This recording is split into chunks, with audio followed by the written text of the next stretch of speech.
Good evening दोस्तों। आज है 19 दिसंबर और आज का हम लोग करंट अफेयर्स देखेंगे। अमर उजाला और दैनिक जागरण पेपर के अंतर्गत जितने भी महत्वपूर्ण करंट अफेयर जो कि एसएससी, बीपीएससी और यूपीपीसीएस आदि एग्जामों में पूछा जाता है। और आजकल ऐसा प्रचलन चल गया है कि करंट अफेयर्स जो है परंपरागत आप लोग जो पढ़ते हैं उससे नहीं, अपितु जो डेली न्यूज़पेपर में आता है समाचार, वो उसी समाचार से उठाकर दे दिया जा रहा है करंट अफेयर्स के रूप में।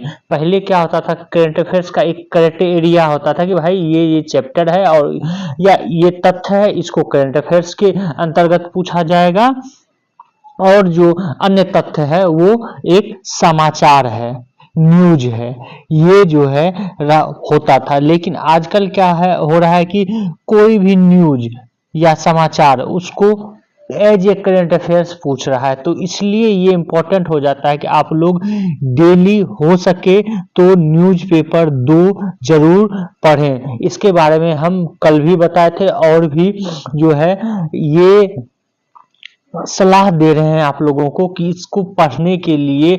और साथ ही साथ हम भी जो है जितने भी पेपर में महत्वपूर्ण तथ्य लग रहा है उसको हम आपके सामने एज ए वीडियो डाल रहे हैं। और साथ ही साथ ये भी आपको बता रहे हैं कि जो आप परंपरागत रूप से हिस्ट्री, ज्योग्राफी और पॉलिटी, इकोनॉमी, इन सब से जो प्रश्न पूछे जा रहे हैं, खास करके हिस्ट्री, ज्योग्राफी, पॉलिटी से वो प्रश्न पूछे जा रहे हैं एनसीईआरटी से। तो एनसीईआरटी जरूर पढ़ें।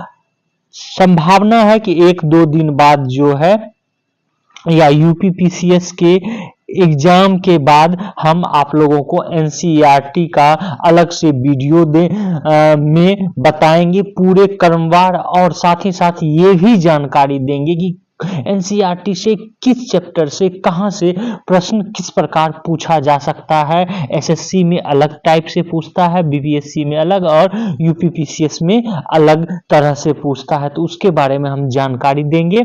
चलिए हम लोग जो है आज स्टार्ट करते हैं करंट अफेयर्स। लेकिन सलाह जरूर आप लोग इसको माने और इससे फायदा होगा आप लोगों को एनसीईआरटी से भी। और साथ ही साथ जो डेली न्यूज़पेपर पढ़ेंगे वो, अगर नहीं पढ़ पाते हैं 2 न्यूज़पेपर तो आप मेरे वीडियो को देखें, फायदा होगा और अपने दोस्तों को भी शेयर करें।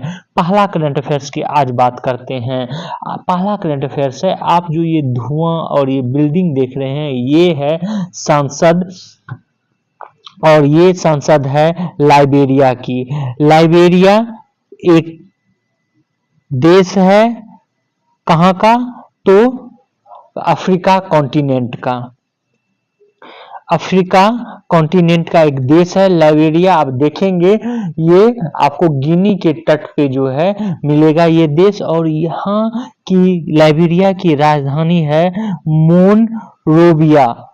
और मोनरोविया की सांसद में, दैट मीन्स लाइबेरिया की कैपिटल मोनरोविया में सांसद में जो है भीषण आग लग गई। क्योंकि इस तरह की घटना विश्व में कहीं पर होती है किसी के सांसद, क्योंकि सांसद जो है किसी भी देश का प्रमुख भवन होता है और उस भवन में इस तरह से आग लग जाए तो ये एक बहुत बड़ा न्यूज बन जाता है उस देश के लिए भी और पूरे विश्व के लिए भी। क्योंकि किसी भी देश की संसद में फायर से रोकने के लिए बहुत सारी व्यवस्थाएं होती है। और चूंकि वहां के शासन सत्ता चलाने वाले लोग यहाँ पर बैठते हैं तो ये इम्पोर्टेंट है। आपको याद रखना है कहाँ पर लगा है, लाइबेरिया में। और वहां की राजधानी मतलब लाइबेरिया की राजधानी मोनरोविया में ये भीषण आग लगी है। और यहाँ पर लाइबेरिया के राष्ट्रपति के विरुद्ध प्रदर्शन भी लोग कर रहे थे। और वहां के राष्ट्रपति हैं जोसेफ बोकाई। ये भी आप लोग ध्यान में रखेंगे, ये इनका नाम है। आगे देखते हैं अगला करंट अफेयर्स।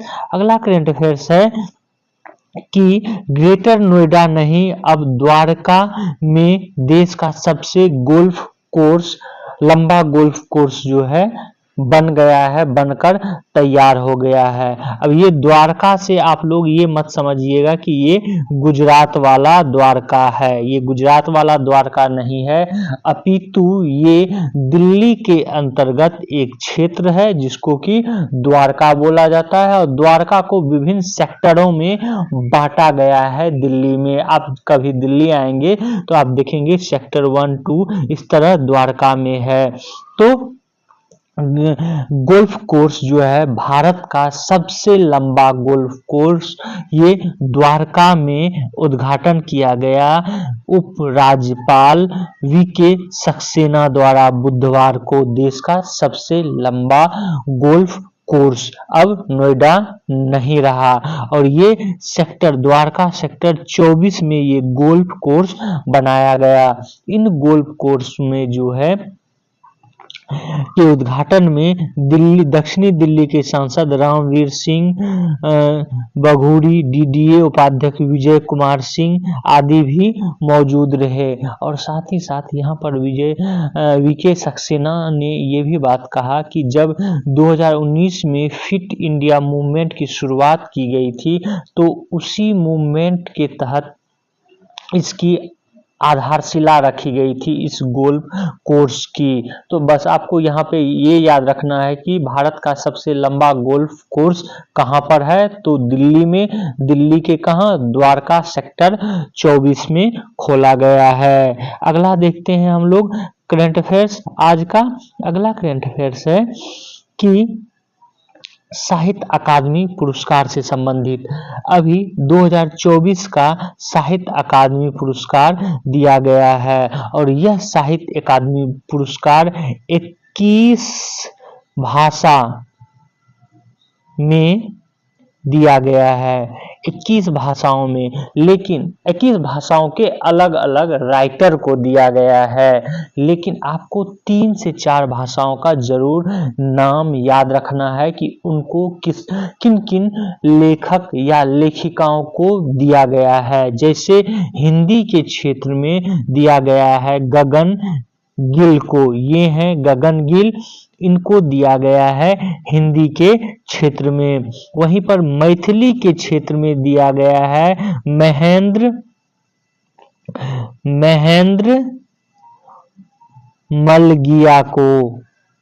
और देखेंगे आगे इंग्लिश के क्षेत्र में और संस्कृत के क्षेत्र में, संस्कृत के क्षेत्र में दिया गया है दीपक कुमार शर्मा को। और अंग्रेजी की क्षेत्र की बात करें तो अंग्रेजी के क्षेत्र में दिया गया है स्टरीन कीरे को, स्टरीन कीरे को दिया गया। तो ये 3-4 नाम जरूर आप लोग ध्यान में रखेंगे। साहित्य अकादमी पुरस्कार 2024 के अंतर्गत किनको किनको दिया गया है। यहाँ पर आपको कुछ अन्य तथ्य भी बता दें, जैसे कि साहित्य की क्षेत्र की बात करें तो साहित्य के क्षेत्र में गगन गिल को दिया गया है, लेकिन उनकी किन विधाओं के लिए दिया गया है, मतलब वो किस प्रकार की पुस्तक लिखे हैं। तो उन्होंने हिंदी में मैं जब तक आई बहार कविता संग्रह के लिए गगन गिल को दिया गया है। तो इनकी कविता संग्रह का नाम भी आप लोग ध्यान में रखेंगे। वहीं अंग्रेजी उपन्यास स्पिरिट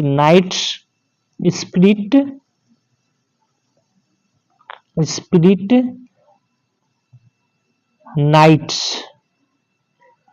के लिए दिया गया है स्टरीन कीरे को पुरस्कार। और मैथिली के लिए जो दिया गया है वह प्रबंध संग्रह, मैथिली में एक प्रबंध संग्रह नाम का निबंध लिखा गया, उसके लिए दिया गया है महेंद्र मलगारिया को। वहीं संस्कृत की बात करें तो संस्कृत को चरित्र कविता के लिए दिया गया है दीपक कुमार शर्मा को यह पुरस्कार। अन्य पुरस्कार हालांकि इसको हम थोड़ा बड़ा कर देते हैं। और आप इस सारे पुरस्कार को एक बार देख सकते हैं किनको किनको मिला, लेकिन जो इम्पोर्टेंट है वो इम्पोर्टेंट है हिंदी के अंतर्गत, उसके बाद अंग्रेजी, संस्कृत, और चूंकि हम लोग बिहार से जो भी बिहार से संदर्भित है वो उसके लिए बिहार से संदर्भित साहित्य पुरस्कार पूछा जा सकता है, जो कि बिहारी में भाषा में बोला जाता है। यहाँ पर ये भी आपको बता दें, ज्यादातर जो साहित्य पुरस्कार दिया जाता है वो जो 8वीं अनुसूची में भाषा है उसी भाषा को दिया जाता है। अगला देखते हैं हम लोग आज का करंट अफेयर्स। आज का अगला करंट अफेयर्स है संजीवनी योजना। संजीवनी योजना किन सरकार द्वारा चलाया जा रहा है, आपको ये ध्यान में रखना है। तो यह योजना चलाया जा रहा है दिल्ली सरकार द्वारा।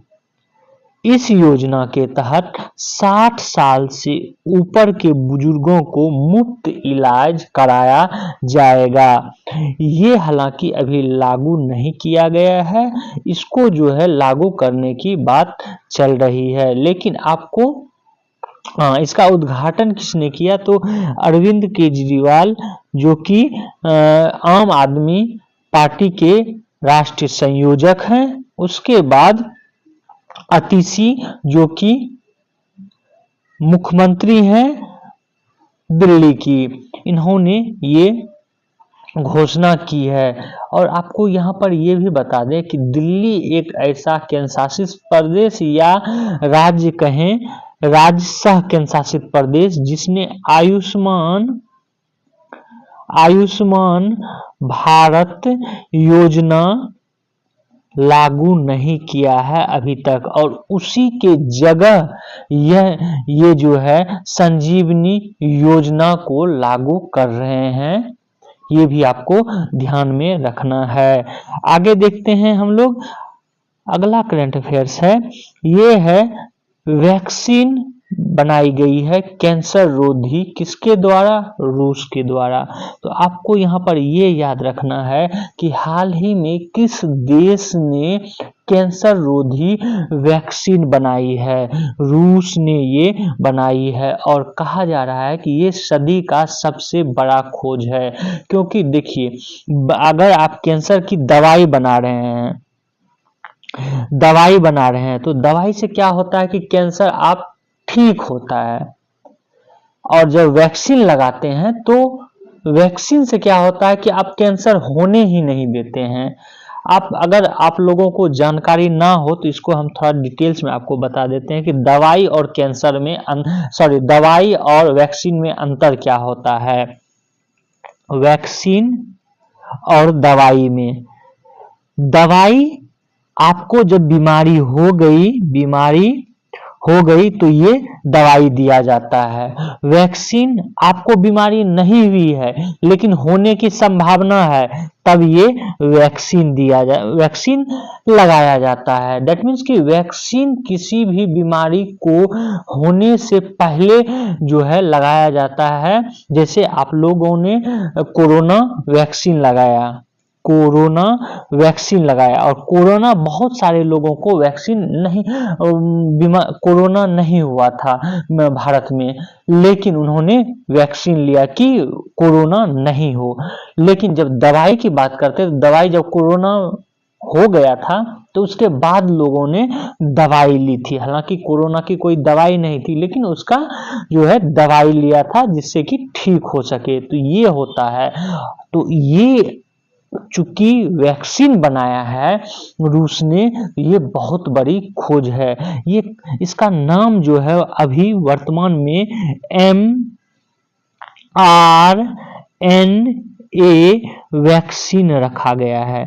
अभी इसका पूर्ण नाम नहीं है, mRNA वैक्सीन रखा गया है। और इसको जो है इसके बारे में जानकारी रूस की समाचार एजेंसी TASS ने दिया है, और उसने कहा है कि रूस के स्वास्थ्य मंत्रालय रेडियोलॉजी मेडिकल रिसर्च सेंटर के महानिदेशक एंड्रे कैम्प्रिन ने रेडियो रूसिया को इसके बारे में जानकारी दी है और यह भी कहा है कि ये अभी जो है शुरुआती स्टेज पर है और 2025 में इसे लॉन्च किया जाएगा इस वैक्सीन को। और रूस ने ये भी कहा है कि इस वैक्सीन को मरीजों को मुफ्त में बांटा जाएगा।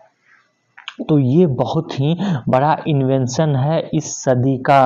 तो आपको ध्यान में रखना है देश का नाम और वैक्सीन का नाम भी। अगला हम लोग देखते हैं करंट अफेयर्स। अगला करंट अफेयर्स है समान नागरिक संहिता से। समान नागरिक संहिता को लागू करने वाला आजादी के बाद उत्तराखंड पहला राज्य होगा। हालांकि गोवा में पहले से ही लागू है समान नागरिक संहिता, लेकिन जनवरी 2025 से उत्तराखंड में समान नागरिक संहिता लागू हो जाएगा। और इस को लागू करने के लिए उत्तराखंड के मुख्यमंत्री पुष्कर सिंह धामी ने कहा है कि हमने पूरी तैयारी कर ली है और उत्तराखंड पहला राज्य बन जाएगा। इसमें जो महत्वपूर्ण तथ्य है, हालांकि ये पूरी की पूरी एक लॉ है, लेकिन महत्वपूर्ण तथ्य जिसमें कि सुधार होगा उसके बारे में आपको जानकारी दे दें।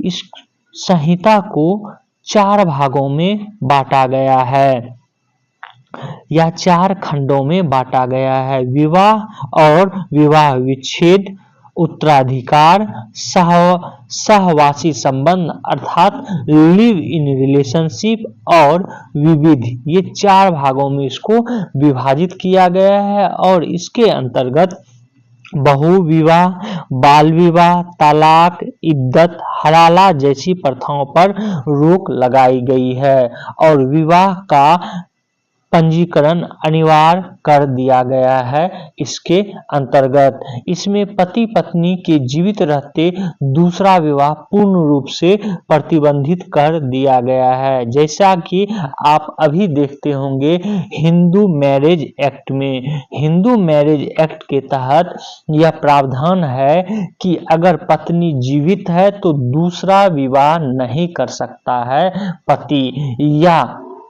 पति जीवित है तो पत्नी दूसरा विवाह नहीं कर सकता है हिंदू मैरिज एक्ट के तहत। अगर ऐसा करता है तो फिर उसको जुर्माना और सजा हो सकती है, कोई भी हो।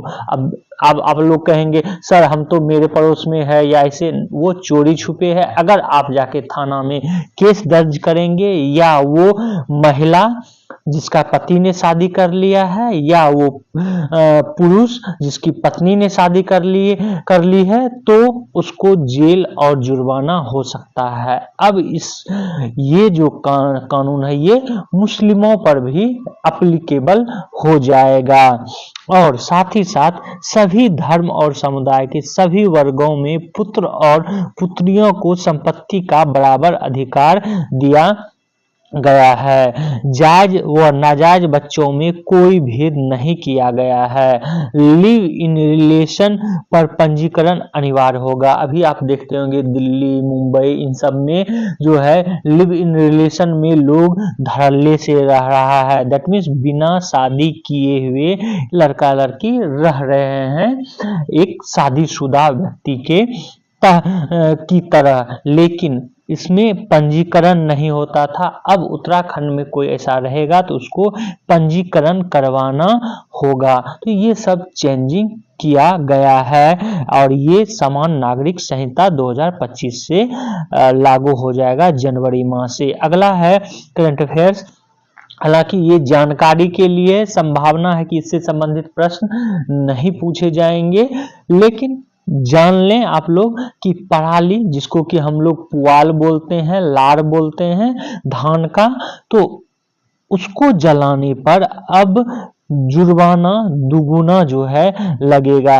पहले यह जुर्माना था 2 एकड़ भूमि वाले किसानों को 2500 रुपये लगते थे, अब जो है 5,000 रुपये पर्यावरण क्षतिपूर्ति के रूप में यह जुर्माना लगाया जा रहा है। और ये जुर्माना ठोस कचरा प्रबंधन अधिनियम 2024 के तहत ये लगेगा। वहीं पर जब बात करें 2 से 5 एकड़ जमीन वाले किसानों की, तो उनको अब 10,000 रुपये पर्यावरण क्षतिपूर्ति देना पड़ेगा, जबकि पहले 5,000 रुपये देना पड़ता था। तो ये चेंजिंग किया गया है कि गुणवत्ता में सुधार रहे, खास करके दिल्ली और एनसीआर में। अगला है जो कि महत्वपूर्ण है, खास करके एसएससी के संदर्भ में, रविंद्र चंद्र अश्विन जो है उन्होंने संन्यास ले लिया है।